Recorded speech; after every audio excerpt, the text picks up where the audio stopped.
nombre es Rodolfo Hualpa, soy responsable del Observatorio de Defensoras y Defensores de Derechos de UNITAS. Hasta septiembre, hasta el 30 de septiembre de este año, el observatorio ha identificado un total de 122 agresiones a la libertad de prensa. Entonces, cuando hablamos de libertad de prensa, estamos hablando de una serie de categorías que pueden vulnerar esta libertad. Entre ellas hablamos, por ejemplo, de agresiones a periodistas, que es la pregunta particular que tú me haces, que hasta la fecha tenemos un total de 34 agresiones a la prensa, que se van contabilizando también a partir de un trabajo metodológico de monitoreo de medios de comunicación, por un lado, y dos, trabajos de entrevistas con las personas o periodistas afectadas. Sobre todo esas dos, entre otras fuentes que tenemos. Además de las agresiones, otro caso que por ahí tiene que ver con lo que tú me comentas, tiene que ver con la violación en la reserva de fuentes de acceso a la información. Tenemos 7 casos identificados hasta septiembre de este año, y en lo que tiene que ver con criminalización de periodistas, tenemos un total de 11 casos registrados hasta septiembre de este año. Tenemos un total de 9 categorías. Estas 9 categorías se desenvuelven en estas 3 que ya te comenté. Por un lado está la violación a la reserva de fuentes, agresión y lo que tiene que ver con criminalización. Pero además de estas 3 tenemos otras que son, por ejemplo, asignación discriminatoria a publicidad estatal. Tenemos otra de amenazas a periodistas, estigmatización a periodistas, censura, impedimento de acceso a la información y ataques a medios de comunicación. Entonces, por ahí el caso que más relevante de todos estos es el tema de las agresiones, que son un total de 34. Te voy desglosando los datos, los leo porque no los tengo en la memoria todos. Tenemos 23 casos de, por ejemplo, estigmatización a periodistas. Tenemos 22 casos de impedimento de acceso a la información, 23 casos de estigmatización, 15 de amenaza a periodistas, 7 de violación a las reservas de información, 1 de asignación discriminatoria de publicidad oficial, tenemos 4 de censura y por último tenemos 5 ataques a un medio de comunicación.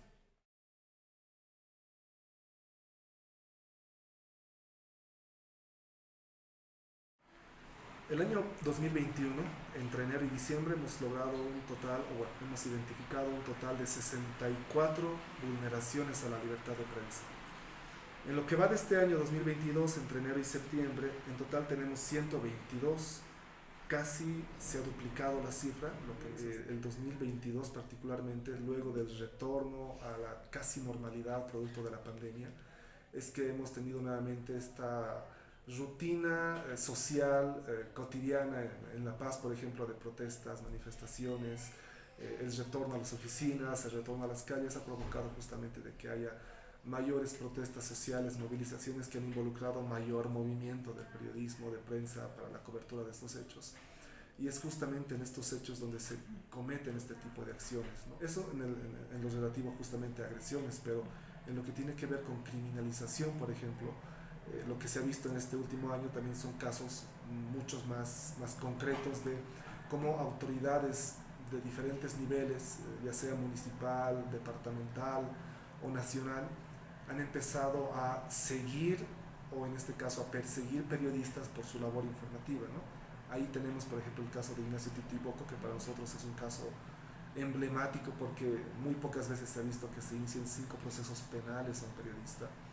Tenemos el caso de los periodistas que trabajaron en Bolivia TV durante la gestión de Yanine Áñez, que también actualmente están siendo enjuiciados por supuestas irregularidades mientras estaban en esas funciones. Y tenemos algunos casos, como por ejemplo este último del Procurador General del Estado, que llama a levantar el secreto de imprenta en un tema relacionado con la Comisión Interamericana de Derechos Humanos y el caso del Hotel Las Américas. Entonces, en lo que se refiere a criminalización también es como que un grado más elevado del que hemos tenido en años anteriores. Lo que pasa con Ignacio Titiboco en realidad son 5 procesos judiciales, por lo que conciernen 5 casos particulares, más allá de que sean con la misma persona. A eso sumarle los otros 5 casos en los que están los otros periodistas de Bolivia TV. Son un total de 10 casos que han llegado a judicializarse o como lo maneja UNITAS, criminalizarse, porque lo que se hace en estos casos es endilgarle a un periodista un crimen que ha cometido en su labor. Aparte de estos casos, en UNITAS también desglosamos otros casos que llegan a instancias judiciales, pero nosotros los catalogamos como violaciones a la reserva de fuentes. Te decía, por ejemplo, que en este año hubieron un total de 7 casos, y estos casos corresponden a cómo autoridades locales, departamentales o nacionales acuden a los estrados judiciales para demandar a periodistas revelar la fuente de información. Pasó con el caso de Roberto Puma en Yacuiba, en el proceso que le abrió el alcalde Brum. Pasó también en Culpina, en Chuquisaca, con el caso de Santos Mamani, el periodista de Culpina Digital, al que un fiscal policial le obliga a que revele la fuente de una información. Pasó también en Sucre con Yolanda Barrientos y también en Cochabamba con otros 2 periodistas a los que se ha pedido de acudir a instancias judiciales para declarar por las movilizaciones que han sucedido en 2019. Entonces tenemos también este tipo de casos que, si bien no se implica de manera directa a los periodistas como criminales o como una criminalización dentro de estos procesos, sí involucran casos en los que la justicia se entromete para poder exigir, demandar que se revele la fuente de una información, y por ende también hay el riesgo de que el periodista, luego de que dé su testimonio o su declaración, también pueda ser pues pasible a un proceso o a que quede detenido, o la figura que estén manejando estas autoridades para convocar a los periodistas.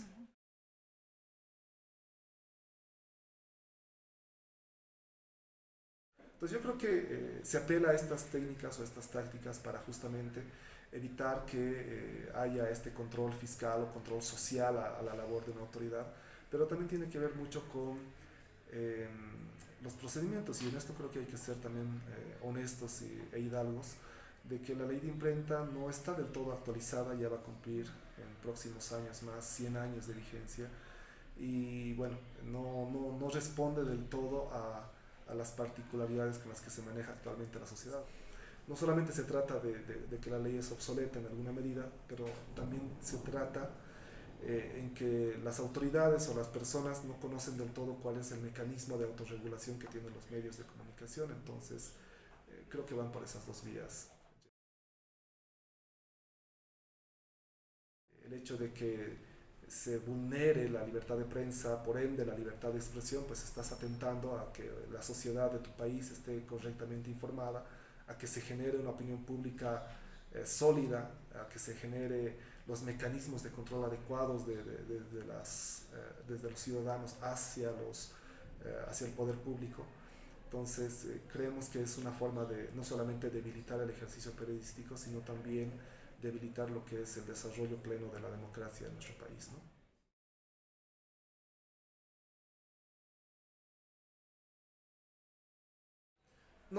Creo que no hay una conciencia de la labor misma del periodismo, ¿no? Cuando uno ve que se agrede a un periodista en las calles, justamente uno se da cuenta que ahí, más que un criterio técnico sólido de la labor de ese periodista, ahí priman más las percepciones políticas de quién es ese periodista, ¿no?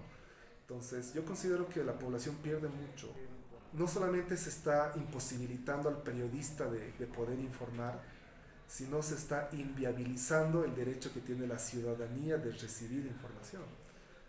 La libertad de expresión no solamente es manifestar o expresar una opinión, sino también es recibirla. Entonces, el hecho de que un periodista no pueda difundir una información ya se está atentando contra la libertad de expresión, porque la ciudadanía que sigue a ese periodista, la ciudadanía que confía en ese periodista, más allá de quienes no lo hacen, está siendo privada de poder informarse libremente, porque esa es otra facultad de la libertad de expresión. Recibir opiniones de donde uno quiera, expresar opiniones donde uno así lo desee. Entonces, creo que concuerdo mucho contigo cuando señalas que no hay una conciencia de qué es lo que implica silenciar a un periodista, silenciar un medio. No es simplemente una afectación a estos particulares o a estos trabajadores de la información, sino también es una vulneración de la ciudadanía de poder tener amplitud de fuentes para conocer un determinado hecho.